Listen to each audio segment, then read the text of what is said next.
his students and asked him to call his friend, they can support him to sit down. He said, Imam, why are you doing this? He said, استحييت أن أقول حديثا من أحاديث النبي عليه الصلاة والسلام وأنا راكز.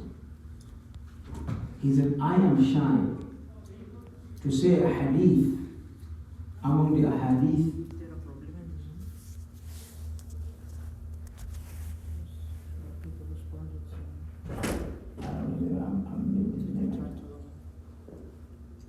they cannot. Hold on. Yes, it's not.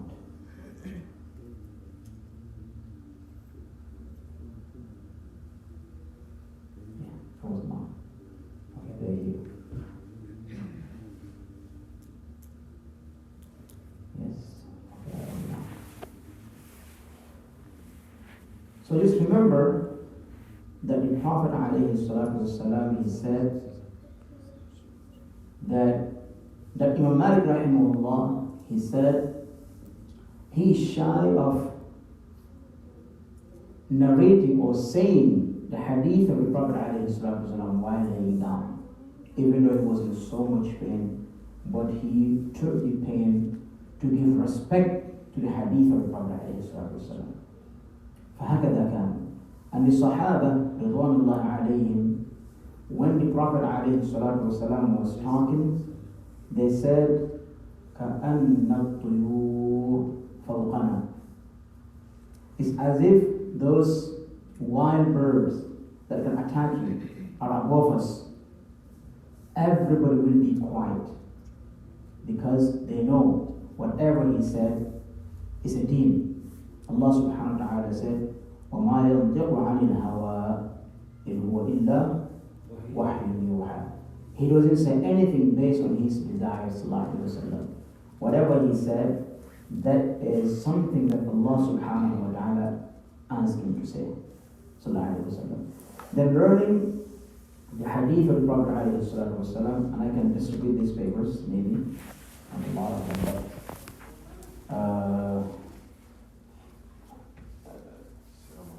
just few of them, I don't know, just the definition of the hadith. So, the benefit of learning the hadith. Number one is, the Prophet ﷺ, he said in a hadith, which I will say authentic or unauthentic, because we're about to learn how to understand authentic hadith and a hadith that is rejected. Number one, you will be in a very strong position to defend your religion. Number two, if you notice, you will be very comfortable practicing your religion because you will be certain of what you're doing. And that's what is killing the Muslims today. You're doing something, you don't know exactly if that is authentic, are you certain or you're not certain. That's the reason why you'll be doing it. The next day you'll hear another person saying something different and you have doubt about your practice because you don't know exactly, is this was done by the Prophet ﷺ or was said by the Prophet ﷺ or not. So learning the Mustalah hadith helps you to know exactly what was authentically narrated from the Prophet ﷺ. And that helps to bring certainty, because if you are certain about something, it brings relief to yourself. And that practice becomes easy for you. That practice become easy for you. The other thing is, you will be standing and defending the deen of Allah subhanahu wa ta'ala. Because if somebody comes to you with a hadith that you notice is weak hadith, or is a fabricated hadith, or is not even a hadith, and say it, you will be strongly rejecting that hadith with knowledge. Not just saying something, but you know exactly what they have said was wrong. What they have said was wrong, or they think that they're right, but you are certain that this hadith was not narrated by the Prophet ﷺ. It will make you understand also the differences that happen in the religion, the reason of it. And that is their main tool or main weapon that they use against the Muslims and Islam. They will tell you, one will say this and the other one will say that. You will be able to know that there was a time one person was caught fabricating 5,000 hadith. Fabricating 5,000 hadith in the Abbasi Empire. Fabricating it and putting a chain so people to accept it and think that it's from the Prophet ﷺ. So those hadith are still missing within the books. So you have to make sure that you know exactly, is this authentic or is this not authentic? The other thing, you appreciate the ulama of hadith. The scholars who collected this hadith and spent all their life collecting the hadith is protection of the deen of Allah subhanahu wa ta'ala. Is a protection of the deen of Allah subhanahu wa ta'ala. I will end with this. It will also remove the doubt that is attacking the Muslims in abandoning or in campaigning to abandon or to reject all the hadith. And there's a group that they call the Quraniyun, people who say, we only believe in the Quran, but the hadith, there are so many things in the hadith, and we don't know exactly which one is authentic and which one is not authentic. You know why? Because they abandoned that knowledge, they never learned that knowledge, and it became confusing to them. So they just took the wrong path, which is the path of shaitan. Because the Prophet ﷺ was sent to clarify the Quran. Anything that is in the Quran, you understand it, you have to go through the Prophet ﷺ. And the Prophet was saying and acting and approving. So what he was saying and acting and approving, that is the hadith. But you cannot just come to us and say, this is the hadith. No. If you say, this is a hadith, we'll ask you, who narrated that hadith? And what is the context of that hadith exactly? If you cannot say it, we're going to take it from you. That's Mustalah al-Hadith. That is Mustalah al-Hadith. So when you hear Mustalah al-Hadith, and you can find it there, and I have it here. Definition of Mustalah al-Hadith is the collection of various principles. You put a lot of information, a lot of principles to determine, to know exactly which hadith will be accepted and which hadith will be rejected. Not just the hadith, but the person who narrated the hadith. The person who narrated the hadith. Is he a person that we can accept hadith from them? Or what he narrated, is it directed to the Prophet ﷺ? Is it authentically taken from the Prophet ﷺ? These are two important things that each one of us need to know. If I jump, and it happens to me so many times, somebody comes and says, oh yeah, the Prophet said this. It just scared me. It scares me because the second thing that I will do, I will tell you, what did he say? You cannot come with your own words. You cannot come with your own words. Because the Prophet ﷺ, he said something. If you bring the words that the Prophet ﷺ said, okay, the next is the chain. Who narrated? Because I didn't hear from the Prophet ﷺ directly. So somebody must heard the hadith from the Prophet ﷺ. Who is that person? And after that person, who is the next person? And who is the next person? Who is the next person? Till it reached the one who put it in a book. Such as Imam Muslim or Imam Bukhari, rahimahullah jami'an. So that chain is very important. So we'll be able to be familiar with the people who narrated the hadith. Who narrated the hadith by not taking things lightly.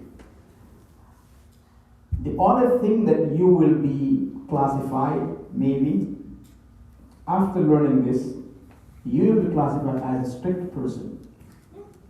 If you follow this knowledge, people will classify you as a strict person, which is a very good thing. which is a very, very, very good thing. If somebody pointed to you and say you are strict, ask yourself what I am strict about. Am I strict about following what the Prophet said, or what the Prophet did, or something else? But if you are being accused that you are strict about what the Prophet ﷺ said, or what he did, or what he approved, know that you are upon the straight path. Know that you are upon the straight path, because you cannot compromise with your deen. And knowing the hadith, knowing the Mustalah, makes you know exactly what is your deen, and if you know your deen, you cannot compromise with your deen, because that is the best thing. أغلى ما عندك. The best thing, the most valuable thing you have is your religion. Is your religion. And the reason why you will not compromise is because you are there to be one of the protectors of the Prophet ﷺ. And you cannot be among the people who stand to defend the Prophet ﷺ and his sunnah and think that it's going to be easy for you. It's going to be easy for you. The Prophet ﷺ, he warned people, knowing that people will fabricate sayings and attribute it to him. He said ﷺ, to warn those people, that also will give you the understanding that there is a great need of learning this knowledge. The Prophet ﷺ said a hadith that we learn, and it's a mutawatir, man kadaba alayya mutahammilan. If a person fabricates something or lied and put it on me by saying I said something which I did not say, the Prophet ﷺ said, that person, let him take his seat in the hellfire. And wallahi, not just I heard it, but I saw people, so many people, have audacity to stand and just to say, the Prophet said this because they wanted. Because they wanted. That gives the pass to the hellfire right away. So if you are strict about this, then you are strict in defending the Prophet ﷺ, because what he said has to be protected, because of that is the religion of Allah subhanahu wa ta'ala. So then their mustalah is very, very important, but the other thing that will come into it, as I said, is you will be considered as you're strict. You are strict. Because each hadith that you learn, you will be able to know exactly, is this something that he said or he did? And I think every Muslim, if you have been honest, an honest Muslim, if you know that the Prophet did something that you can do, you should do it. And there's a difference. Not everything that the Prophet did we can do. No. Not everything that he did, we can do it. No. But if the Prophet did something or said something and you are able to do it, you should do it. If you are not able to do it, then there's something else. That is something else. But you can replace it with something. If you cannot do it, no blame. لا لوم عليك لا تثريب عليك. But you cannot say, I cannot do this and replace it with something else. If you cannot do it, then just don't do it. Allah subhanahu wa ta'ala, he said, if I command you to do something, إِذَا أَمَرْتُكُمْ بِشَيْءٍ فَأْتُوا مِنْهُ مَا اسْتَطَعْتُمْ. If I command you to do something, do it as much as you can. Do it based on your ability. Based on your ability. لكن إذا نهيتكم عن شيء فانتهوا. If I tell you not to do something, you should stop it. There's no trial into stopping it. You should stop it. And that comes to fabrications and innovation and all those things. If somebody stands and says, this action is an innovation, it's a bid'ah, and they have a proof that it's a bid'ah, if they say that it's a bid'ah, they will be blamed and they will be labeled as a strict person. But that isn't being strict. That is doing what the Prophet ﷺ said that it should be done. So all these things are attacking the Muslim from all angles. And the tool to win that or to resist is to know the Mustalah, we know the Quran. But the first level of understanding the Quran is the Quran by itself. And if you don't understand the Hadith, you can't understand the Quran by itself. You cannot. If you limit yourself to the Quran, you don't understand your deen. Then the Hadith explains the Quran. The difference is we can recite the Hadith as an ibadah, but we can recite the Quran as an ibadah. And that will drive into that, inshallah, when you're talking about the categories of the Hadith. So Mustalah Hadith, to go back to the definition, is knowledge that will teach you to understand about the narration and the narrator. The narration and the narrator. There are two things, only two things. What was narrated and who narrated that. Sometimes we will all hear something from the Shaykh or from the Muhadir or from the Khatib. We all go home and use different wordings, right? To explain what we heard from this person. The meaning can be the same, but the wording can be different. That is part of Hadith. But there's something higher than that.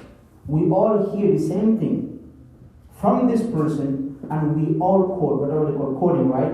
You quote exactly what he said. That was the level of Hadith. That is the highest level of Hadith. So we talked about the benefits of learning the Hadith. It's a lot. I can continue talking about the benefits of learning the Hadith all day, all night, because it's part of our deen. But because we are obligated, inshallah, to make sure that we push, and by the way, we'll do some assessment, inshallah.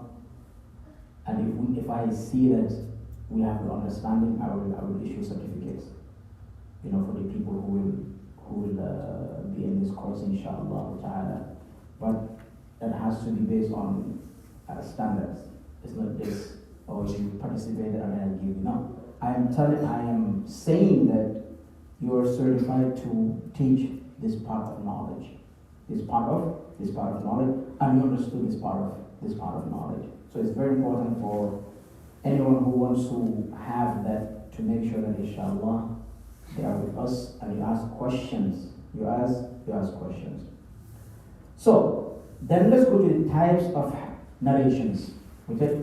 So narration is the Hadith. Like, can somebody give an example of a narration? And people who are on Zoom also, you can just raise your hand there. Can somebody give an example of a narration? A narration. Yeah, like an actual narration? Actual narration. إنما الأعمال بالنيات. إنما الأعمال بالنيات. The Prophet ﷺ, he said, and this hadith is narrated by Umar bin Khattab. He said, إنما الأعمال بالنيات. All actions are based on the person's intention. Right? So this hadith is a long hadith. إنما الأعمال بالنيات وإنما لكل امرئ ما نوى فما كان إلى الله ورسوله فهي إلى الله ورسوله إلى الدنيا يصيبهم أن ينكحها. So this is a long hadith, but authentic hadith. It's a Muslim in Bukhari. So this hadith, this is the narration, right? So we want to make sure that it's this hadith. Was this hadith said by the Prophet? It's very important because that is our religion, right? If the Prophet ﷺ said that our actions are based on our intention, that means that two people might be praying Dhuhr together or Isha together. One is rewarded and one is not rewarded because of one has the intention to pray for Allah subhanahu wa ta'ala and the other one was showing off. He just came to the masjid for the people to say he came to the masjid, right? So then, alhamdulillah, we ask Allah to purpose from it, but we just give an example. So one will be rewarded, one will not be rewarded. Who determines it? Allah subhanahu wa ta'ala, but who said that? The Prophet Muhammad alayhi salatu wasalam. Then that is very important to know without a doubt that this was said by the Prophet alayhi salatu wasalam. Right? So that is the That is the hadith. That is the narration. So the narration has categories. The narration itself has categories. So these types of hadith, first is the hadith itself. The hadith itself, which is what the Prophet ﷺ said. In other detail, which we will not go into, is also we will categorize, inshallah, what he also acted, his actions, and also what he approved, sallallahu alaihi wasallam. So now we have example of a hadith, a verbal hadith, right? Which is إِنَّمَا الْأَعْمَالُ بِالنِّيَّاتِ, that our actions are based upon our intentions, right? How about an action that the Prophet ﷺ did? That you can describe it with your own words, right? But it has to be authentically narrated, or it has authentically seen the Prophet doing it ﷺ. Can we give an example? Very simple, miswak. Right? The Prophet ﷺ used to have miswak to brush his teeth. You can say that with your own words, right? But can you bring something else that wasn't narrated and say the Prophet did it? You cannot. It has to be something that confirmed that he did sallallahu alaihi wasallam. He did sallallahu alaihi wasallam. So this action that he did alayhi salatu wasallam, right? Or you can say the Prophet alayhi salatu wasallam used to put his shoes the right first all the time. Never put his left. He never wear his shoes starting with the left. Never. Who said that? Aisha radiallahu anha said that, right? So this is action that you can explain on your own words, right?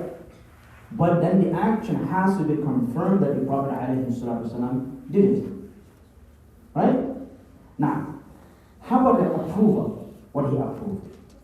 What he approved. The example of what he approved. Sallallahu Alaihi Wasallam. The Ruqya of Surah Fatiha. The Ruqya of Surah Fatiha.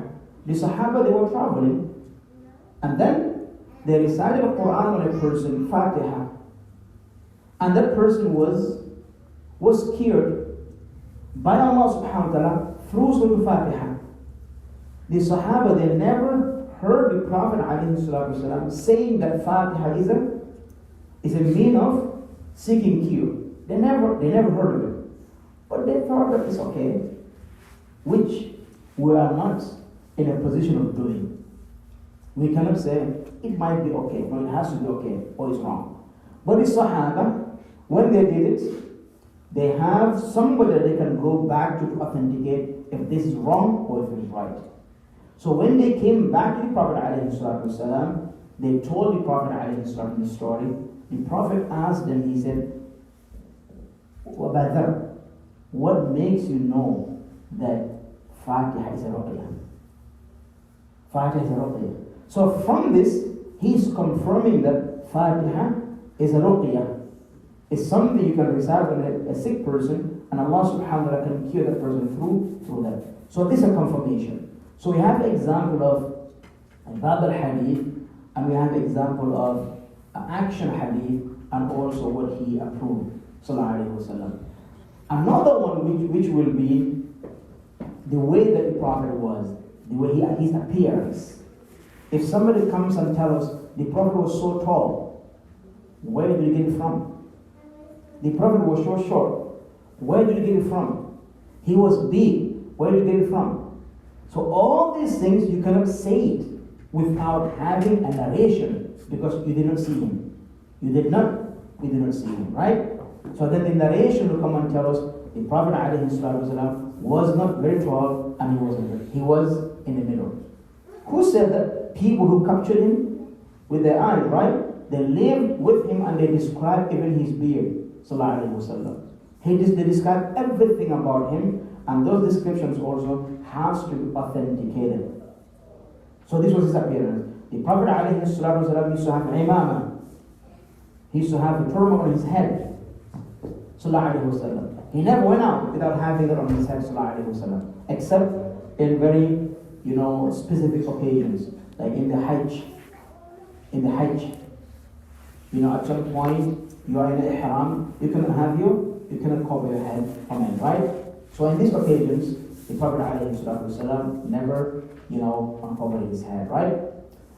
And the Prophet ﷺ, he braided his hair, right? But when we say braid, our mind comes to something. But he did ﷺ 3, right? One here, and one here, and one here. But the problem is, he did not expose it and walk with it right there. He will put it, because it has long hair, sallallahu alayhi wasallam, he will put it, sallallahu alayhi wasallam, and he will put his imamah on top of it, sallallahu alayhi wasallam. He did it. So all these things are narrations. But if we don't know, we don't know. Are we limited? No, we have to know this thing. So these are part of the Prophet alayhi salatu wasallam. How he used to wear, alayhi salatu wasallam. He never wore the pants that was dragging, sallallahu alayhi wasallam. Never, sallallahu alayhi wasallam. So these are things that we need to know in order to implement it and protect it, preserve it, because it's our deen. So this is their definition of the hadith. Now you have different categories of the hadith. The first one will be the types of the hadith. So we'll have al-hadith first. The highest level will be al-hadith al-mutawatir. Al-hadith al-mutawatir. Actually, before we go to the hadith al-mutawatir, let's go to the types of the hadith. That is the level of the hadith. The types of the hadith, you have hadith, you have athar, you have khabar, and then you have hadith al-qudsi. Hadith al-qudsi. So first you have the hadith, right? That is what was said by the Prophet ﷺ. Khabar also is a narration by the companions from the Prophet ﷺ. Athar, and you will hear in different locations. For example, if you go to most part in Sham, you will hear people who are famous in hadith, they call them Ahlul Athar. If you go to Asia, for example, India, Pakistan, they call them Ahlul Hadith. Ahlul Hadith. And you come to certain places in Hijaz, they call them Ahlul Akhbar. Ahlul Khabar, people. And all of them are the same. They are referring to the hadith. But the difference is that the hadith, when we hear the hadith, we don't think about anybody.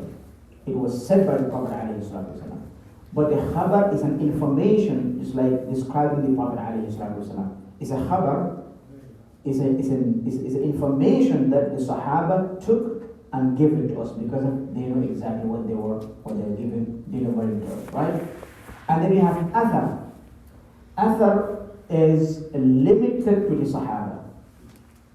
Athar is limited to the Sahaba till a confirmation comes and said this athar was taken from the Prophet ﷺ. For example, a Sahabi can say something and it's known, then we authenticated it. That statement was not originally from the Sahaba. There is another narration saying that this statement also was said by the Prophet ﷺ. So that is the athar. So that's the reason when you say athar, you have to say هذا الأثر عن النبي. But if you just say athar, generally it's limited to Sahaba. Right? Khabar also is going to focus on the khabar is more general than the hadith. Khabar is all of it. But athar is specifically to the Sahaba till we connected with the Prophet ﷺ. Then you have the hadith al-Qudsi. Al-Hadith al-Qudsi. The level hadith al-Qudsi is questions later.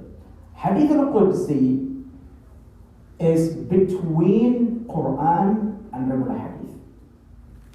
Hadith al-Qudsi, and they call hadith al-Rabbani or hadith al-Ilahi. They call it the speech of Allah subhanahu wa ta'ala but only the meaning. The words are the words of the Prophet ﷺ. So, for example, I'm going to give it like Allah subhanahu wa ta'ala will tell the Prophet ﷺ something in a different way. It might be ilham, for example. Ilham can be ilham. But in this case, it's not Quran. It's not Quran. Jibreel did not come and give it to the Prophet ﷺ. It was something that Allah subhanahu wa ta'ala told the Prophet ﷺ in a different way. So the Prophet ﷺ have the meaning of what Allah subhanahu wa ta'ala said, but he used his own words to tell us what Allah subhanahu wa ta'ala said. So the wording is not from Allah subhanahu wa ta'ala, but the meaning, or if it is a ruling, it came directly from Allah subhanahu wa ta'ala. And Allah said this, as Hadith al-Qudsi. That's why it's between the Quran and the Hadith. It's between the Quran and the Hadith. And the other difference is that the difference, Hadith al-Quds and Quran, is that you cannot be praying and reciting Hadith al-Qudsi. Right? Because the word is not the word of Allah subhanahu wa ta'ala. It's the word of the Prophet alayhi salatu wasalam. But the meaning is from Allah subhanahu wa ta'ala. And somebody may ask, how about the regular Hadith? Is the meaning from the Prophet alayhi salatu wasalam? Yes, the wording is from the Prophet alayhi salatu wasalam. The meaning is from the Prophet alayhi salatu wasalam. But Allah subhanahu wa ta'ala gave the Prophet alayhi salatu wasalam a circle of knowledge to react information that he can react, or a circle that he can react on his own. He was given that privilege, alayhi salatu wasalam. So that will become a hadith. That will become a hadith. But the hadith al-Qudsi is out of that. So Allah will tell him something. For example, Allah subhanahu wa ta'ala, he said, my servant, Allah subhanahu wa ta'ala will tell my servant, I was sick and you never visited me. So Allah told the Prophet ﷺ to say that, but the Prophet uses his word. And the servant will say, Allah, and Allah is narrating this. Allah told the Prophet ﷺ to say this. So the Prophet ﷺ uses his word to say this. And he will say, you are Allah.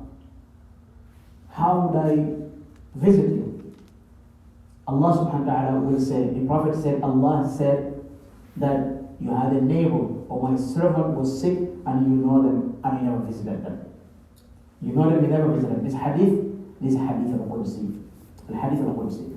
And also, hadith al-Qudsi, there is no guarantee that no one can fabricate hadith al-Qudsi. They have fabricated hadith al-Qudsi. Hadith al-Qudsi, they are fabricated hadith al-Qudsi, many of them. So hadith al-Qudsi also need the same process of Mustalah to be authenticated. Quran doesn't need authentication. Allah subhanahu wa ta'ala took the responsibility to preserve and protect the Quran. But hadith al-Qudsi needs to be authenticated just like hadith. Then the categories of the hadith, the categories, not the levels, the categories of the hadith is hadith, and you have khabar, so akhbar, ahadith is jamu hadith. When you say ahadith, is the plural of hadith. Akhbar is the plural of khabar. Athar is the plural of athar. And you have ahadith al-Qudsiyya, or ahadith al-Rabbaniyya, or ahadith al-Ilahiyya. Hadith al-Ilahi, hadith al-Rabbani. These are hadith al-Qudsiyya. So you will hear hadith al-Qudsi. You will hear hadith, you will hear athar, you will hear khabar. And people who specialize in this knowledge, they will be attributed to those athar. They call ahl al-athar, people of athar, al-athariyin, or people of khabar, people of hadith. So all of them, they are in the same thing. So this is the categories of the hadith, the categories of the hadith. So before I pass, I'll ask you questions about the categories of the hadith, and you will read also the whatever I gave to you guys.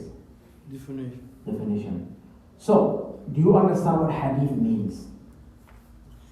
Hadith means what was said, if you want to categorize it, what was said by the Prophet ﷺ. The Prophet, he said, I'll give you 3 examples. He said, Sallallahu Alaihi Wasallam, أيها الناس إن الله قد كتب عليكم الصوم فصوموا. That's a narration. In a different narration, he said, إن الله فرض عليكم الصوم فصوموا. So you see the wording is different. Here he said, O people, Allah has written fasting upon you, fast.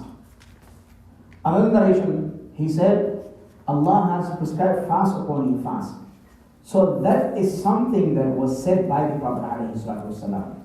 And the Sahaba, they heard it, but maybe the Sahaba choose a different word or miss the exact word that the Prophet ﷺ used, but that will not be a problem because they are referring to the same thing exactly. Exactly. Because Katab and Farada, they're all the same. They're all the same. So this is an example of a hadith that the Prophet ﷺ said. And he said, sallallahu alayhi wa sallam, another hadith, صَلُّوا كَمَا رَأَيْتُمُونِ أُصَلِّي. Pray as you see me praying. So you cannot be sophisticated in your prayer if you don't pray the way that the Prophet was praying. Or your prayer will not be correct. Nobody shows. If you do not pray the way that the Prophet ﷺ used to pray, because he said, صَلُّوا كَمَا رَأَيْتُمُونِ أُصَلِّي. صَلُّوا كَمَا رَأَيْتُمُونِ أُصَلِّي. So he said this hadith. And the third one will go for you. The third hadith. The third hadith. Yes. Example of hadith. Another hadith. Another example.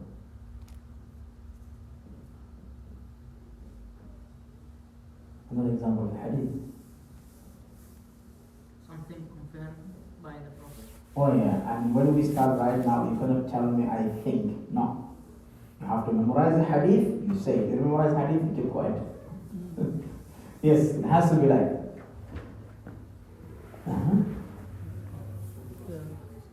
You just want a hadith, or you want one of the third kind, ahwal? A hadith. No, we can one three examples of a hadith. قال رسول الله صلى الله عليه وسلم من سلك طريقا يلتمس فيه علما سهل الله له به علما طريقا إلى الجنة. Yes. So this hadith. What is a long hadith?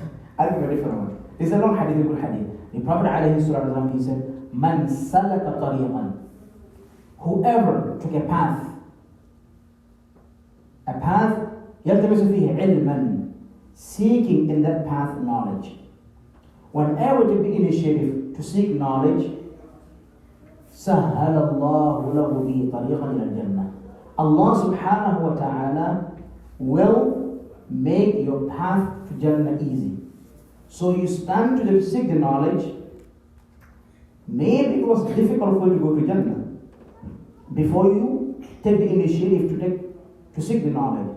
But as soon as you take the initiative to seek the knowledge, regardless you get it, you didn't get it, but you took the initiative to seek the knowledge, the Prophet ﷺ said, Allah will make your path to Jannah easy for you.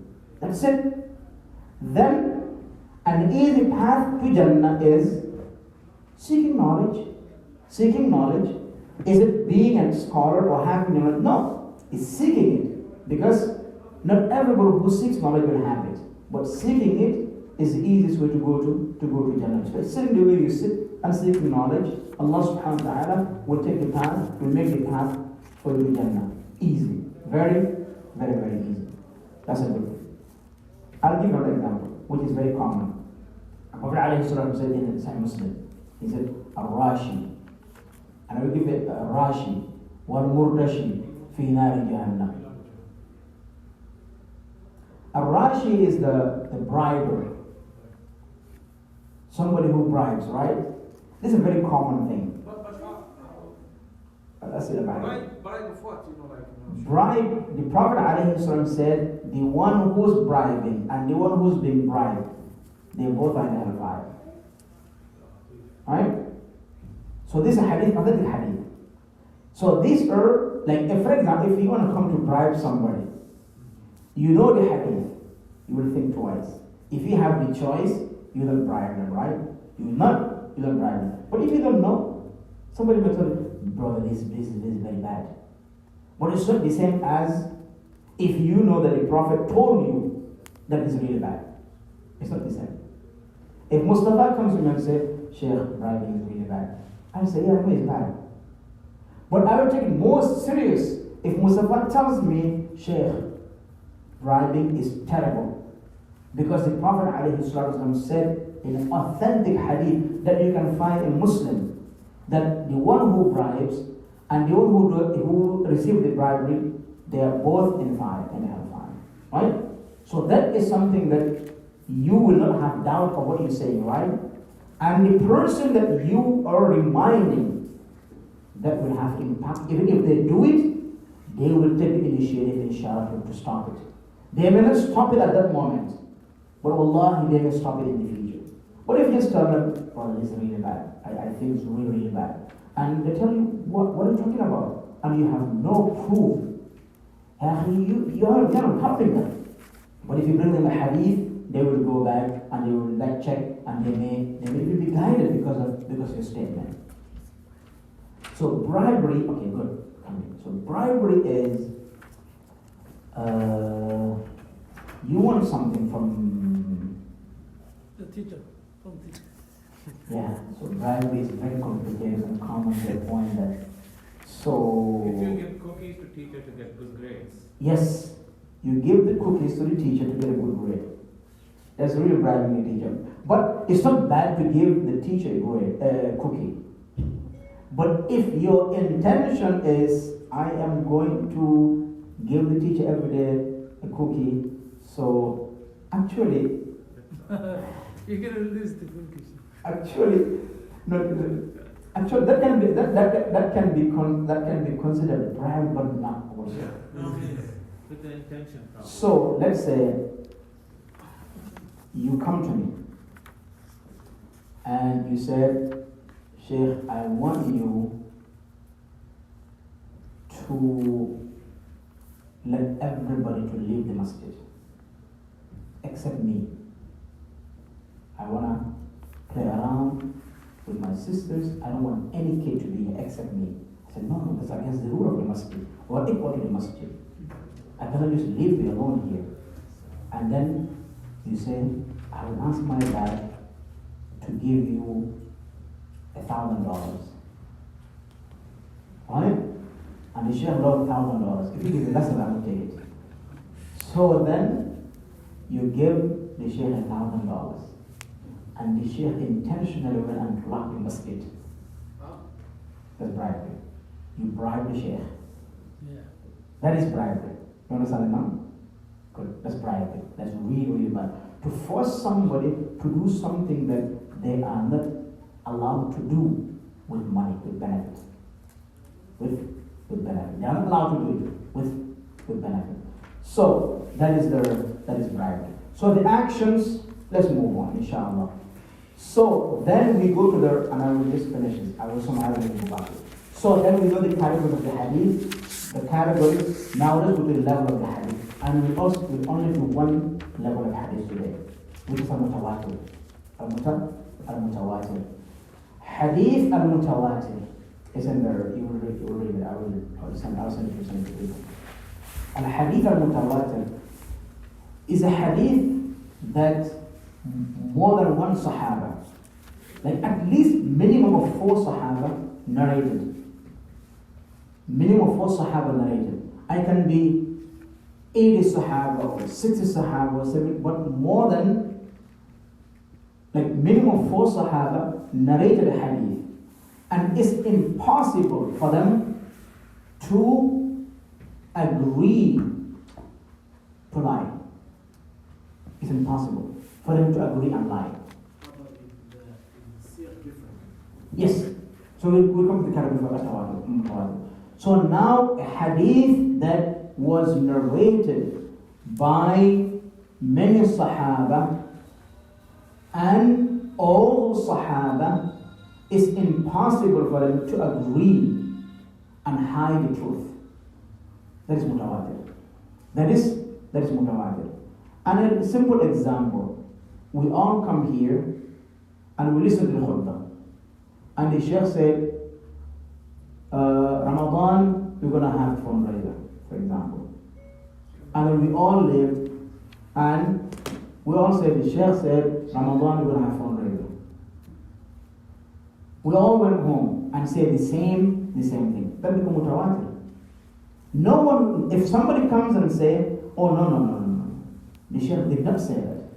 And we bring 10 people, and one from the east, one from south, one from west, and they said, yes, I heard it. Then that becomes mutawatir. That becomes khabar or hadith, or khabar if it is from the person, khabar mutawatir. So it's impossible, there's no benefit for these people to come together and forge things or fabricate things. It's impossible. So that is al-hadith al-mutawatir. So hadith mutawatir has two levels. So the first one is their level and the meaning become the same. The meaning of the hadith and the statement, the text of the hadith become the same thing. From more than 4 Sahaba or minimum of 4 Sahaba, they said the same thing that they heard from the Prophet ﷺ. That is the highest level of mutawatir. The second level is the mutawatir that has different in the meaning and the text of it. Right? So the meaning is the same. The meaning is the same from more than or minimum of 4 Sahaba or more than 60 Sahaba, but then the wording was different. The wording was different. For example, if a Sahabi comes and says, the Prophet ﷺ, when he was given a khutbah, كأنه منذر جيش. He was as if he is talking to an army, right? Another Sahabi will come and say, كان يرفع صوته. He was raising his voice. I think that's almost the same, right? It's the same. But we can have another example. For example, the Prophet ﷺ, he said in a hadith about, for example, interest, for example, hadith ibn Abbas and all the hadith, for example, you know, الذهب بالذهب والفضة بالفضة والملح بالملح والبر بالبر والشعير بالشعير والتمر بالتمر مثلا بمثل يدا بيد. Right? So this hadith. And another Sahabi will come and say, and start with tamr with tamr, right? Like he said, gold and gold, silver and silver, you know, salt and salt, sha'ir, barley, right? Seeds, and also tamr and tamr. He said, if a trade happens, if a loan happens between these things, if somebody takes a tamr and paying a tamr, it has to be mithlan. One tamr, right? You take a loan of one tamr, one date, you have to return one date. You take a bag of date, you have to take a bag of date back. Even if you have extra one, that's how many bag. Gold is the same thing. Mithlan bimithlan, yadan biyadin. So a Sahabi will come and say, oh, the Prophet ﷺ, he said, al-milh bil-milh. He will start, instead of starting with al-dhahab al-dhahabi, will start with al-milh bil-milh. So the order can be different, and the wording can be different, but the meaning is the same. That is the second level of al-mutawatir. We got it, right? So one is, they agree on both things, the wording and the meaning. And the second one is, they agree on the meaning, but the wording is different. The wording is different. Some said, he said this, but when he put them together, it all means the same thing. Right? It all means the same thing. So that hadith also become mutawatir if it reached the level of minimum 4 Sahaba who are impossible to come together to forge the information that they get from Prophet ﷺ. Okay? You got it? Any question? So this is summary We know the benefit of learning Mustalah Hadith, the deep benefit of it, which is very brief that we did, and also the categories of the Hadith, which is Hadith itself, Khabar, Athar, and Hadith al-Qudsi, right? Also, we know that the Hadith Mustalah that we're learning right now focus on two things, on only two things. The narration, which is the Hadith or the Khabar or the Athar or the from Prophet ﷺ. What is this? Is this something that came from the Prophet ﷺ without no doubt? Or is this something that did not come from the Prophet ﷺ without no doubt? That's one, right? The second one is the people who narrated the Hadith, which is the chain, the Rijal, the men and the women who narrated the Hadith from the Prophet ﷺ or from the Sahaba or from the Tabi'in, till it became collected in one book. In one book. So this is the focus of Mustalah al-Hadith, and the last one will be the levels of the Hadith. The levels. We focus time to learn about the level of the Hadith, and we start with Mutawatir. When we come back next week, inshallah, we'll learn more about Mutawatir, give more examples, inshallah, and move to other Hadith, inshallah. وجزاكم الله خير وبارك فيكم وصلى الله على نبينا محمد وعلى اله وصحبه اجمعين واخر دعوانا ان الحمد لله رب العالمين. جزاك الله خير. جزاكم الله خير. السلام عليكم.